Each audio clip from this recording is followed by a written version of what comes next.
الرجيم بسم الله الرحمن الرحيم الحمد لله رب العالمين ثم الصلاة والسلام على سيد الأنبياء والمرسلين الذي سمي في السماء بأحمد وفي الأرض بالقاسم محمد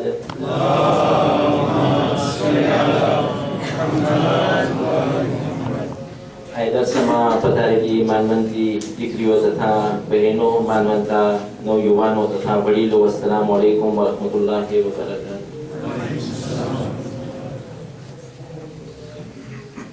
મુસલસલ મહિના રમઝાનનો જે દર્શ આપણે ચલાવી રહ્યા છે અને છેલ્લા દિવસોમાં આપણે જે સુજે લીધું હતું ઇકોલોજી અને ઇસ્લામનો નજરિયો, આપણે ઇકોલોજી ઉપર વધારે ઊંડાણ નથી જતા, સિવાય કે જ્યારે મોકો મળે તો આપણે થોડા ઘણા ઇન્ફોર્મેશન યા સ્ટેટિસ્ટિક્સ તમારી સામે પેશ કરતા હોય અને આપણે એક નિચોડ તરફ એટલે કે રિઝલ્ટ તરફ આવવાની કોશિશ કરતા હોય.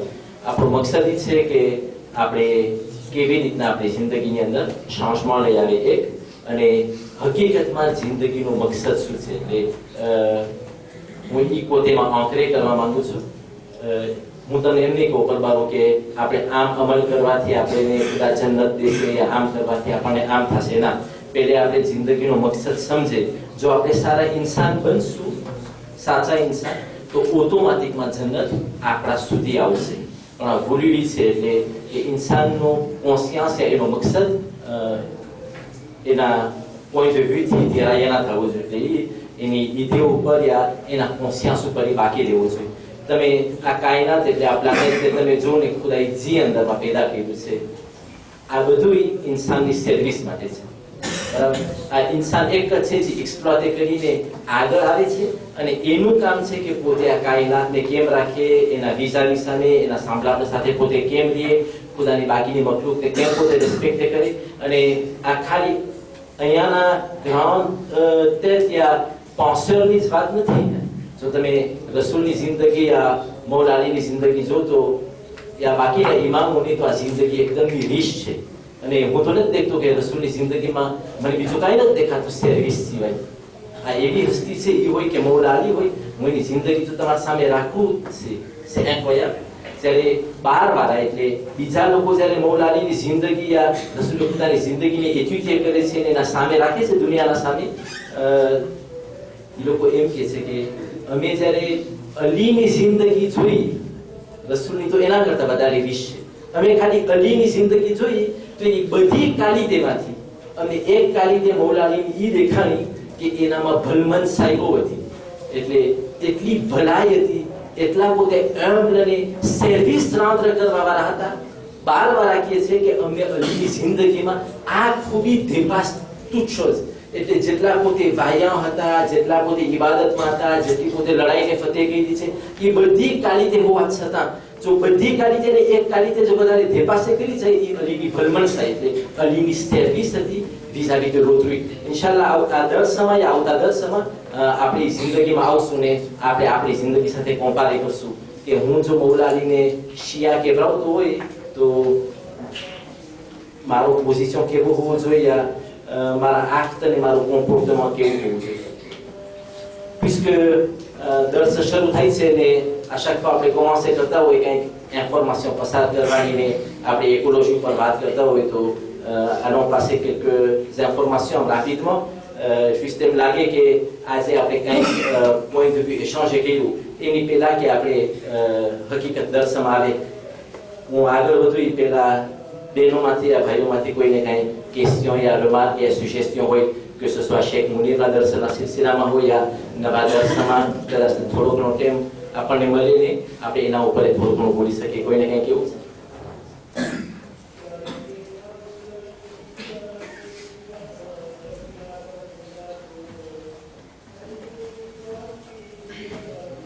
કાંઈ સુજેસ્શન નથી, કાંઈ remark?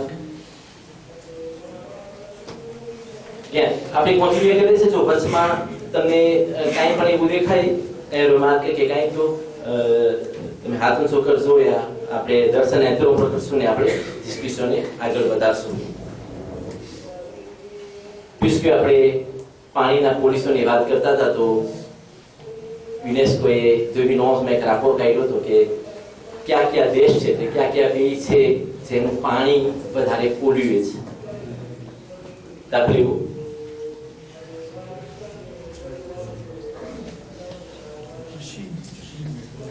Au contraire, Chine, maintenant, jusqu'à 2011, la Chine ne fait pas partie. Éventuellement, polluer, ce n'est pas dans les 10 premiers pays. L'Inde, oui, mais l'Inde est classée entre 7e et 8e rang. Non plus. Donc, UNESCO dit rapport de d'autres, enfin, je l'ai pris par ordre chronologique, les 10 pays les plus, par ordre chronologique, les 10 pays qui vont polluer, c'est ici, le coquet, c'est que la première était Rwanda, puis deuxième, République centrafricaine, puis Burundi, c'est un échec mondial. Burkina Faso, Niger, Soudan, pays par ce pays de l'Afrique, pourtant les moins industrialisés. Parce qu'il y avait le Soudan, parce que Jordanie, mais Jordanie, parce que c'est l'Inde. Inde, parce que Maroc, le Maroc, parce que l'Europe n'est pays, c'est le 10e, c'est la Belgique. C'est incroyable. Après, c'est les pollution à facteur local, c'est puisque si nous avons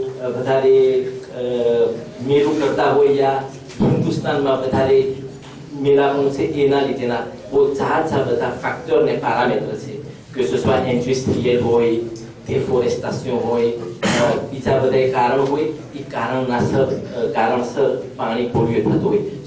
surtout, nadi hoy mais une ouverture aussi vers l'océan ou vers la mer तो जेठू एक गुण पानी जातो હોય ને એ નદીને તરત pollute કરે ને એમાંથી જો પાણી આવતું હોય ને puisque એનું સ્ટેશન d'épuration સરખું ના થતું હોય તો એમાં prolifération વધારે થાય. આ તો juste એક information તો puisque આપણે પાણી પર વાત કરતા હતા. આજે જો ઈશાના મોકો મળ્યો તો મને તમને પાણીની ઇમ્પોર્ટન્સ સમજાવી છે પુરાણના વિઝનથી. પણ એ પહેલા હું સમજાવું એ પહેલા à દર્શન détendre કરવા માટે જેમ શેખ મુનીરે હમણાં લિયોનો ને રેનાર્ડનો એનેક્ડોટ કર્યો તો મને કંઈક યાદ આવ્યું જ લિયોના સિલસિલામાં juste aller à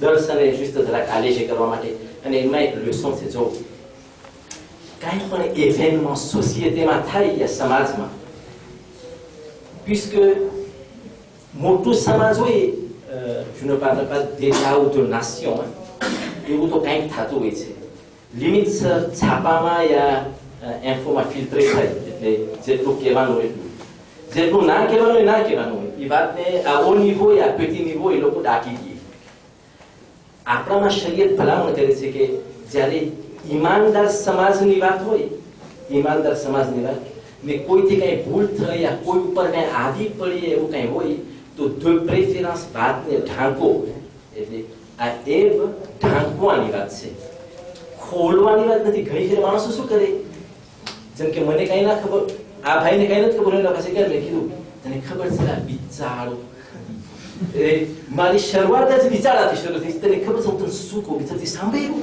એટલે puisque મને વાત કરવી છે તો હું એવી રીતના એને માસ્કાજ નાખું છું એમાં એટલે એવી રીતે વાતને માસ્કે કરી બિચારાની ટોપી લગાવીને je divulgue l'information sans le savoir que મારા કહેવાથી બીજાને કેવી પ્રેજુડિસ પોતે થશે એના ઉપર શું થઈ પડશે બધાની પોતાની ઇજ્જત હોય છે આ હોય છે હોય છે અને ઇમામ અલી બહુ સારું બોલે છે ના દુઆ એ કોમેન્ટની અંદર le problème c'est qu'après અરબીમાં ઘણી ફેર પડી et on n'essaie pas de comprendre la traduction એનો અર્થ સમજવાની કોશિશ કરીએ. આપણે ઇમામ અલી ખુદાને કહે છે કે ખુદા એવા કેટલા મારા એપ છે મારી ભૂલ છે જે તું ઢાંકીને બેઠો છો ને કેટલા એવા સારા કામ છે મેં કર્યું હોય નાનું મિનિમમ કામ હોય તે એ દુનિયાની સામે એ નાના કામ મેં મોટું કરીને મારા વખાણને તે ફેલાવ્યા એ ખુદા તારી મહેરબાની છે મેં કર્યું છે નંદુ તું એ નંદા કામને મોટું ઇમ્પોર્ટન્સ દઈને બહાર દેખાડસ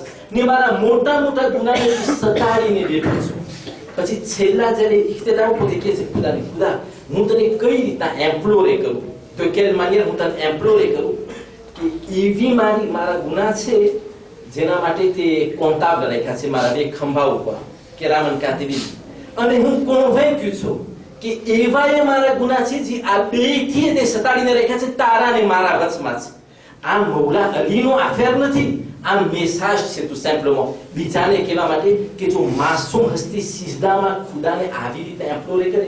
તમે જો દુઆ તમે આખી આ છે ને ઇન્સાનના કોમ્પોર્ટમેન્ટની વાત કરી છે, માણસનો ત્રિફોને જગાડે છે, એટલે અંદરનો ભાગને જગાડે છે કે આતા જો તું ખુદા સાથે આમ બોલતો હોય કે ખુદા તું મારું એટલું ઢાંકીને બેઠો છે, તું આ વાતને શું કામ નીકળી ગઈ કે મને આનેક્ડોટ કેવું હતું. એક જંગલની અંદર એક સિંહ હતો ને, સિંહ તો રાજા હોય છે જંગલનો, બીજા બધા જનાવર હતા. અવારનવાર જનાવરમાં વાત થઈ, કોણ તમારામાં એવો છે જે સિંહને તમાચો મારી શકે? ડિફિસિટ. તો બધામાંથી એક વાંદરો ઉભો થયો મીટિંગમાં, બધાએ કીધું હું મારીશ, હું મારીશ ને બધાને ખબર પડશે મેં માર્યું. એમની તો સદાઈને હેલો જઈશ. તો બધે જનાવર જોતા હતા કે આ હું કેમ મારશે, કેવી રીતના. કોઈ વિચાર કર્યો કે એ તો ઝાડ ઉપર હોય ને તો મારીને ઝાડ ઉપર ચડશે ને, સિંહ તો ચડી નહીં શકે. તો વાંદરાએ કીધું ના, હું મોસરમાં મારીશ પણ બધાને ખબર પડશે. એક ફેરે સિંહ ફરતો તો ઝાડ નીચે, વાંદરો ઓછતાનો ઉતર્યો ઝાડમાંથી ને આલા સુરપ્રીસ લ્યો પોતાને તમાચો મારીને જલ્દી દોડ્યો ઉપર. જંગલમાં વાંદરો દોડ્યો, ઝાડ ઉપર ના ચડી પેલા. તો સિંહના પછવાડે દોડી સીધી એને કે આ કોણ છે મને તમાચો મારી શકે. તો વાંદરો જલ્દી દોડી મોર જઈ એક શાપો પહેરી લીધો, ચશ્મા પહેરી લીધો ને છાપું લઈને બેસી ગયો રસ્તા ઉપર. તો સિંહ દોડતો બધાનો હાંફતો ને એને દેખાણો વાંદરો કે કોઈ છાપું વાંચે છે. તો એને કીધું અહીંયાથી, સિંહ એને પૂછે છે તે કોઈ વાંદરાને ભાગતા જોયો અહીંયાથી? તો ઓલો વાંદરો તો છાપામાં જ માથું નાખેલું છે. બધા કીધું કોણ વાંદરો? ઓલા સિંહને તમાચો મારીને ભાગ્યો તો ઈ. તો સિંહ અજબ થઈ ગયો, પોતે કીધું તને કેમ ખબર પડી કે એ સિંહને તમાચો માર્યો છે? તો અહીંયાથી જ કહે છે આ છાપામાં નીકળી ગયું. છાપામાં નીકળી ગયું છે વાંદરે સિંહને તમાચો માર્યો છે. મારો વારો પોતે જ હતો પણ પોતે રંગ બતાવીને છાપું લઈ લીધું. તો આ juste કહેવા માટે કે માણસ les gens prennent plaisir ઘણી ફેરે કોઈની વાત divulguer કરવા માટે નહીં. enfin juste તમને કહેવા માટે આ ઇન્સાન એટલે આ તો entre parenthèses, même si cela fait partie de la nature humaine, એ ઇન્સાન એવો છે કે બધું ના રાખી શકે, પણ આપણી કોશિશ હોય જેવી રીતે હું પાણીના ઇસરાફમાં યા કોઈ પણ વસ્તુમાં ધ્યાન રાખું એ મારા પારોડે હું મેઝ્યુરે કરું. મારો એક બોલવાથી કેને નુકસાન જશે. cela peut détruire un foyer, une société, une nation, tout peut arriver. મારા જેમ આવે બોલવાથી યા ઇન્ફોર્મેશનને divulguer કરવાથી. આ એક વસ્તુ. પણ જ્યારે મકસદની વાત આવી કે le fait de servir, કોઈની ખિદમત કરવી, આ છે રસૂલની પ્રિન્સિપ હતી યા ઇમામની પ્રિન્સિપ હતી. આપણે રસૂલની જિંદગીમાં આવી મોર હું તમને રવિન્દ્રનાથ ટાગોર આ હિન્દુસ્તાનનો એક સારો ફિલોસોફ હતો. જે લોકોએ હિન્દુસ્તાનની હિસ્ટોરને વાંચ્યું હશે એ લોકોને તમે સાંભળ્યું છે રવિન્દ્રનાથ ટાગોરના નામ બારામાં? ના, કોઈ દિવસ ના. એકદમ સારો ફિલોસોફ હતો, બહુ હોશિયાર, બહુ. એના જેવી રીતના વિક્ટર હ્યુગો ફ્રાન્સનો છે ને મોન્ટેસ્ક્યુ છે ને એવી રીતના હિન્દુસ્તાનનો એ જમાનામાં રવિન્દ્ર એવા તો ઘણા હતા. સુંદરસિંહ હતો, સાધુ સુંદરસિંહ, એ એકદમનો મહાન હતો. એવી જ રીતના રવિન્દ્રનાથ ટાગોર એકદમ વખણાય. એટલે મેં મુસલમાન નાસ્યો એને સલામ કરે છે, એટલો હોશિયાર માણસ. એના એક પોએઝીમાં પોતકે છે કે હું જ્યારે રાતના સૂતો તો મેં સપનામાં જોયું કે la vie était une symphonie de joie. આ મેં સપનું જોયું. હું સપનામાં જોઉં છું કે જિંદગી જે છે ને એ ખુશીની એક સિમ્ફોની છે, એટલે કે મ્યુઝિકનું ધૂસર છે, ખુશી ભર્યું આ જીવન છે. જ્યારે હું ઉઠ્યો, એટલે હું સપનામાંથી ઉઠ્યો, હું રિયાલિટીમાં આવ્યો ને મેં દુનિયાની સામે નજર કરી તો મને ખબર પડી કે la vie એટલે જીવનનો મકસદ છે de servir, એટલે ખાલી કોઈની ખિદમત કરવી એ મારી જિંદગી છે. Donc j'ai essayé de servir mes semblables, એટલે જે મારા જેવા ઇન્સાન છે એની ખિદમત કરવાની મેં કોશિશ કરી અને ખિદમત કરતા મેં જોયું કે ખિદમત કરવામાં જિંદગીની ખુશી છે. ખિદમત જ્યારે મેં કરી તો ખિદમત કરતા કરતા મેં જોયું કે ખિદમત કરવામાં જિંદગીની ખુશી છે. આ બોલ રવિન્દ્રનાથ ટાગોર બોલ્યો હતો. ક્યારે? આજથી 300-350 વર્ષ પહેલા. આ તાજું કહેવાય. રવિન્દ્રનાથ ટાગોરે કઈ મોટી વાત નથી કહી. મોટી વાત તો એ રસૂલ ઇસ્લામે કહી દીધી જ્યારે 1500 વર્ષનો સિવિલાઇઝેશન ઉગતો હતો. જ્યારે એમ્પાયર રોમન ને બીઝાન્તીન ને એ બધા થોડા ઇવોલ્યુ થયા હતા, પણ આરાબી ને એનું ડેઝર્ટ તો ફ્રેમમાં આઉટ હતું, આઉટ સાવ બારે. ને આવા જંગલીના વચમાં આવું રેવોલ્યુશન ઊભો કરવો યા ઇન્સાનિયતની વાત કરવી બહુ મોટું કામ હતું. હું તમે રસૂલની જિંદગીનો એક વાક્ય કહું, તમે પોતે જોજો કેવો માણસ. રસૂલ ખુદાની વફાત થઈ ગઈ. રસૂલ ખુદા ગુજરી ગયા પછી પહેલા ખલીફાના જમાના બાદ બીજા ખલીફાનો જમાનો આવ્યો. આ મૌલા અલીની ખૂબી હતી કે માલગ્રે ડિફરન્સ, એટલે એનો હક માર્યો ગયો હતો અને માલગ્રે જે મૌલા અલી પર ઇન્જસ્ટિસ થઈ ગઈ, પણ સર્વિસ ટુ હ્યુમાનિટી પ્રીમિયર આવતું. એટલે બધી રોંકવીન કાંઈ મૌલાના દિલમાં નથી રાખી પોતાએ મુસલમાનનું કેમ સારું થાય, હ્યુમાનિટીનું કેમ સારું થાય એ જોવાનું છે. ઉમરની પાર્લામેન્ટ દરમિયાન ઇમામ અલી હંમેશા જાય ત્યાં બેસે. જો એને સલાહ પૂછે તો ઇમામ અલી જવાબ દે, એને બરાબર ના લાગે તો, ને જો ના પૂછે તો ઇમામ અલી ટેમ આવે ઉભા થઈ ગયા. Il assistait au parlement des meetings હોય. એક ફેરે બપોરનો ટેમ હતો, ઇમામ અલી બેઠા હતા પાર્લામેન્ટમાં, બધાય સાબો છે ઉમરને ઘેરીને બેઠા હતા, બધાય હતા બીજા ખલીફાના જમાનામાં. ને તમને ખબર છે ને કે આ ઉમરની ખલીફા તો જે કોન્કેટ જાજી બધી ગયેલી હતી, એટલે લડાઈ એના ટેમથી શરૂ થઈ હતી ને ત્યાં ઝાઝા આવતા હતા ને કોન્કેટ ટેરિટોર વધારે થતા હતા ને c'était l'idée expansionniste, એટલે પોતે માણસોને મોકલાવે ને ટેરિટોર કોન્કિરિયર કરે વગેરે વગેરે. એક નોખો હિસ્ટોર છે કે ઇસ્લામ પોર્ટુ સુધી એટલે સ્પેનના ફ્રોન્ટિયર સુધી કેમ પૂગ્યું છે, લોંગ હિસ્ટોર. તો ઇમામ અલી બેઠા છે ને, અમુક માણસો આવ્યા પીઠે બધું ભૂતાવીને, એટલે આ ખજાનો છે, અમુક લડાઈનો છે, અમુક સરકાર છે, એટલે ટેક્સ છે જે લોકો નેશનલ ઇસ્લામિકમાં રહેતા હોય ને દેતા હોય. ઉમર આ કોમસે આ ડિસ્ટ્રીબ્યુટ પોતે જેટલા ગરીબો હતા એ બધા એનું જે પ્રમાણે પાસે લિસ્ટ હતું બધાને ડિસ્ટ્રીબ્યુટ કે આનો આમ છે આનો. તો ઠીક ઠીક ખજાનો રહી ગયો ને સાંજ પડવા આવી. તો ઉમરે કીધું હું કાંઈ વાંધો નથી, બાકીનું કાલ. આ ડિસિઝન એક નોર્મલ માણસનો હતો. હું એક બીજું કહું કે હવે એટલા રાત પડી ગઈ છે, જે ભાઈ તો કાલે થઈ રહેશે એટલે કાલે આપણે દઈ દઈશું. આ બોલી લીધા પછી વિચાર આવ્યો કે આ મીટિંગની અંદર મૌલા અલી જેવી હસ્તી મોજૂદ છે, તો ઇન્સ્ટિંક્ટિવ એટલે સાઉન્ડ ફૂલવાર એ નજર ઇમામ અલીના ચહેરા ઉપર પડી ગઈ. આ બોલી લીધા પછી કે આ બાકીનું કાલે થઈ રહેશે.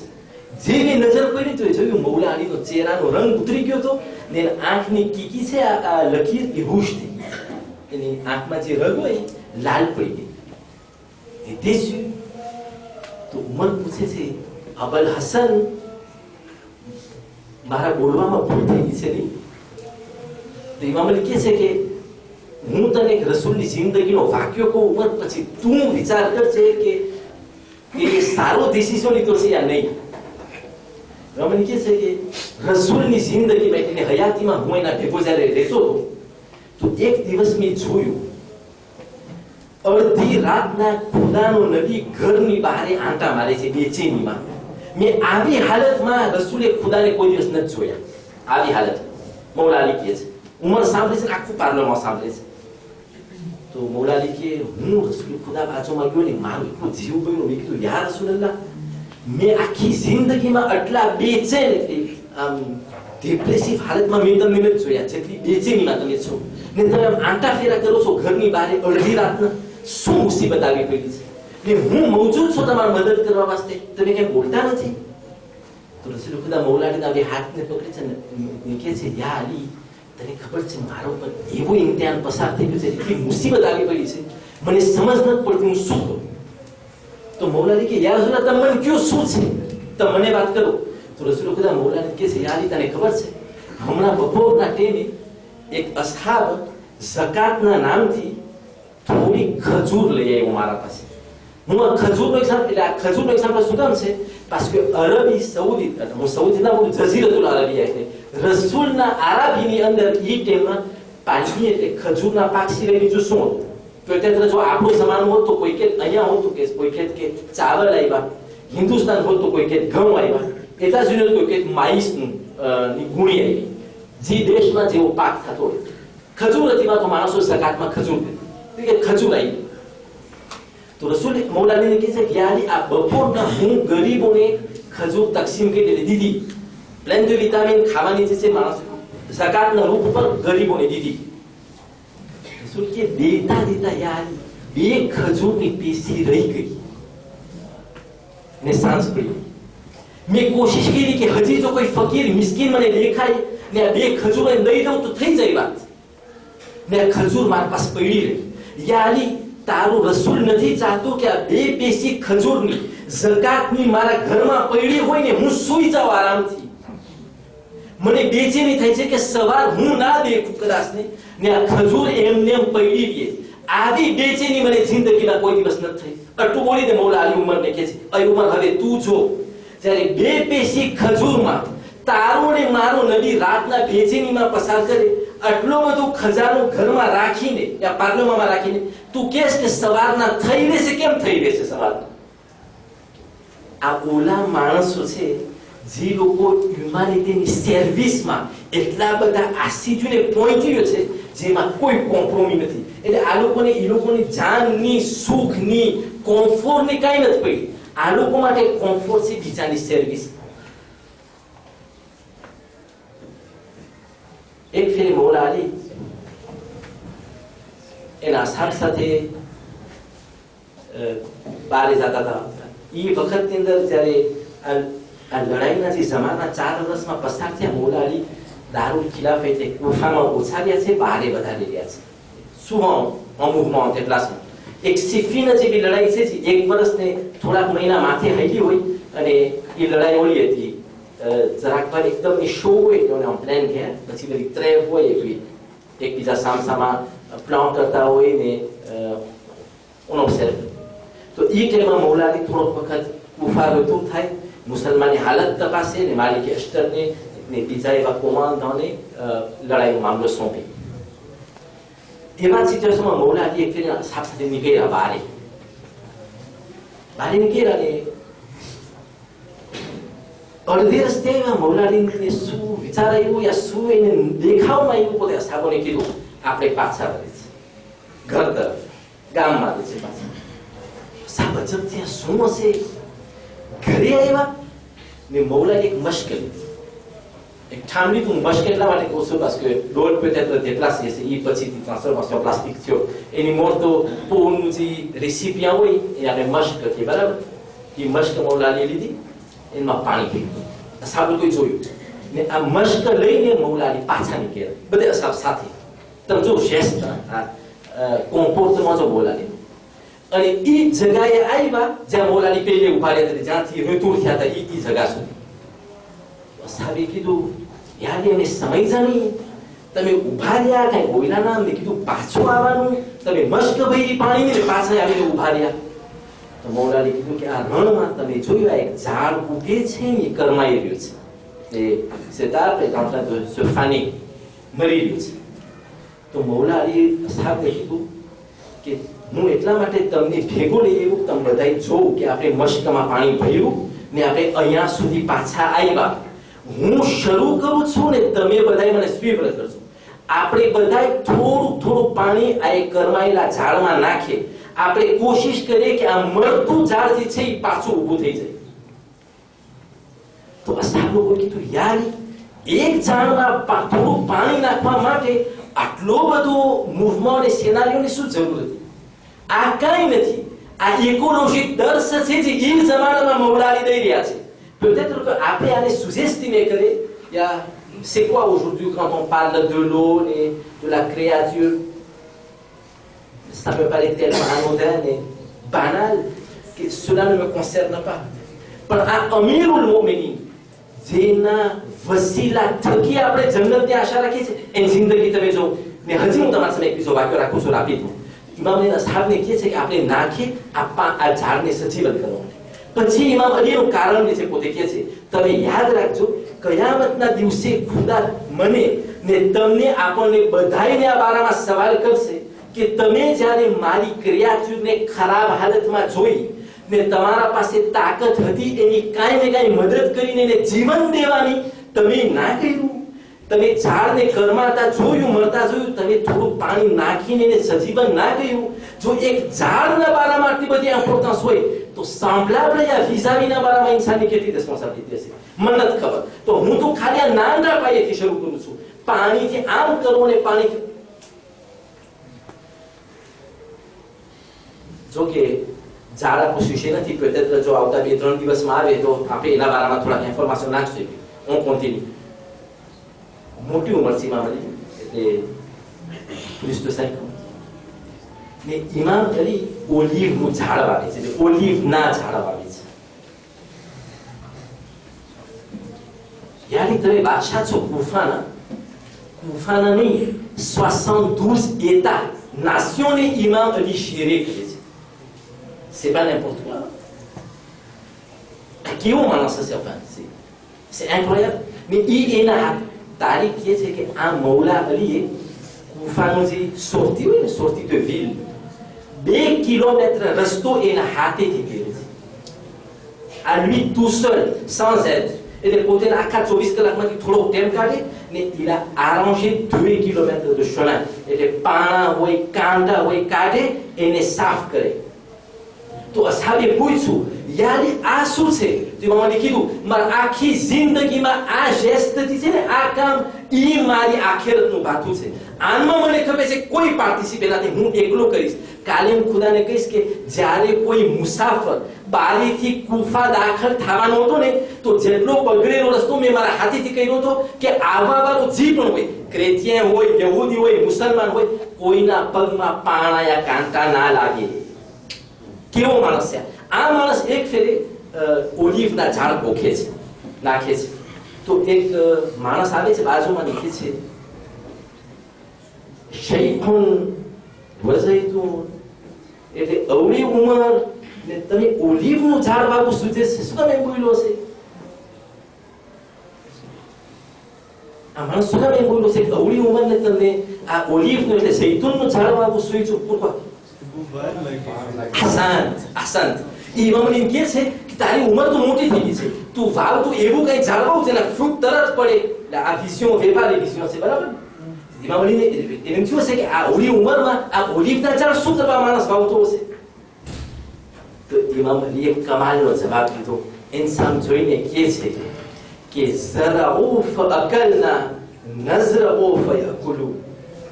ઈ લોકોએ એટલે આપણા પ્રેડિસેસરે ઓલિવના ઝાડ વાવ્યા તો અમે એટલે આપણી ભેગા થઈને ખાધા, ફાયદો ઉઠાવેલો મેક્સિમમ. હું ઈ વાવું છું કે આવતો જેનેરેશનમાંથી ફાયદો ઉઠાવે છે. જો તો તમે વિઝન, હું આ જૈતુનનું ઝાડ મારા માટે નથી વાવતો, je pense à la génération future. એટલે હું આવવા વાળી વસ્તી, મારી કોમ, હ્યુમાનિટીનો ખ્યાલ રાખું છું.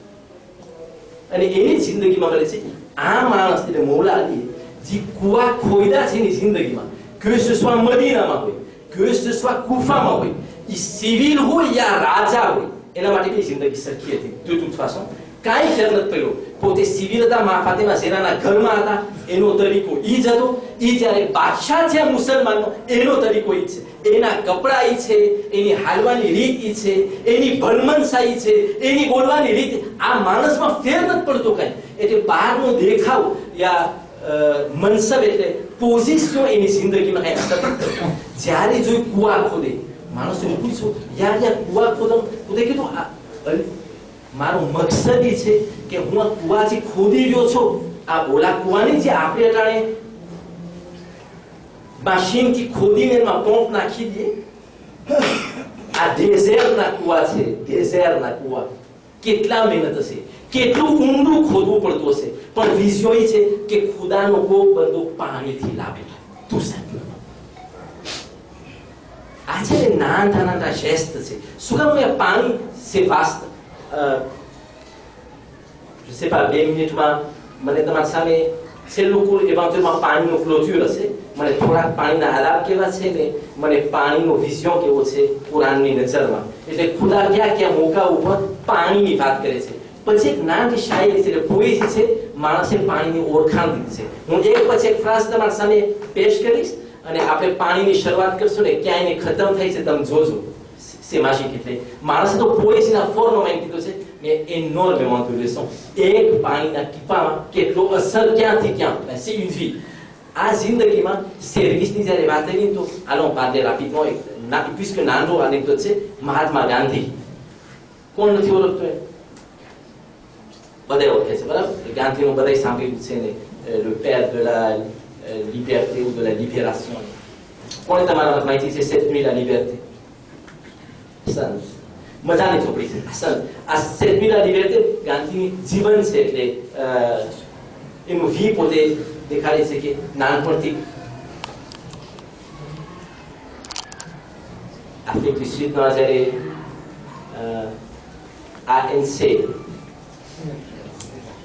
ANC જ્યારે ક્રિએટ થઈ ને ઝમાના મોડે, જ્યારે મોન્ડેલા પ્રિઝોમાં જઈ પેલા ANC ની સ્થાપના થઈ અને મહાત્મા ગાંધી, આ તો ઇન્ફોર્મેશન છે ખાલી, અને મહાત્મા ગાંધી જ્યારે આફ્રિક du Sud આવોકાનું શિક્ષણ લેતા હતા તો માંડેલે જ્યારે ANC ક્રિએટ કરી ને તો પોતે શું કહ્યું? African National Congress. આ નવું નહોતું, ANC ENC માંથી પોતે લીધું છે, ઇન્ડિયન નેશનલ કોંગ્રેસ. એટલે એના જે કાયદા કોન્સ્ટિટ્યુશન હતો ને એને કોપીએ કોલે કર્યો છે અહીંયા. ને પછી પોતે બોલ્યો કે હિન્દુસ્તાને la nation indienne, હિન્દુસ્તાને એક જમાનામાં સાઉથ આફ્રિકા અને આફ્રિક du Sud ને ઇન્દિરા ગાંધી દીધો. એનું નામ મને પસાર થઈ છે, હિન્દુ નામ છે ગાંધીનું, કરમચંદ ગાંધી, કરમચંદ મોહનદાસ ગાંધી. અમને કરમચંદ મોહનદાસ ગાંધી દીધો.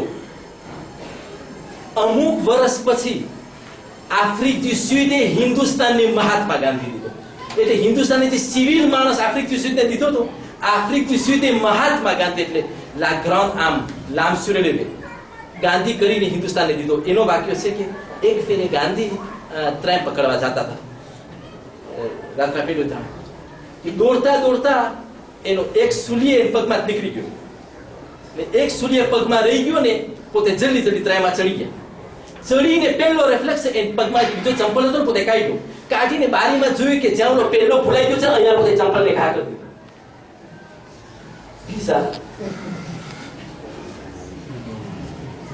બરાબર ને? સફારી વિચાર, આવો મોટો માણસ એટલે આવડી ઉંમરનો માણસ ને કોમાં એક એક શેષ છે કે અજબ લાગે એવા. તો અમુક લોકોએ જોયું તો કીધું ગાંધીજી એક ચંપલ પગમાં રહી ગયો તો નોર્મલ તમે કાઢ નાખો, પણ આમ જલ્દી કોશિશ કરીને વાં સુધી ફેંકવાની શું જરૂર હતી? તો ગાંધીએ કમાલનો જવાબ દીધો, પોતે કીધું છો ટ્રેનમાં ચડતા ચડતા એક ચંપલ રહી ગયો, હું એક ચંપલ લઈને ચાલ્યો, હું એ ચંપલ વગરનો રહ્યો ને વાં રહી ગયો એ ચંપલ વગરનો. એટલે એક ચંપલ વાં છે, એક અહીંયા છે, ન મને કામ આવશે ને ઓલાને. તો મેં કોશિશ કરી કે જલ્દી પગમાં કાઢીને વાં ઘા કરું, જો બે બાજુમાં આવી જાય તો કોકની નજર પડે. મારા ચંપલથી કોક બે પગર કાઢે, જેના પગમાં ચંપલ જ ના હોય એને કદાચ ને કામ આવી જાય, એના કરતા કે મારા પાસે પડ્યો રહે ને ઓલા પાસે. આ નાના રિફ્લેક્સ હતા, કોકનો ખ્યાલ ઓને કામ આવે, મારું દીધેલું આની મદદ કરે, ઓનું સારું થઈ જાય. આવા વિચારવાળા માણસોએ દુનિયાનો વિશ્વાસ રાખ્યો છે. હાલ વસોલેલા હું મારા સંબંધીઓ વાત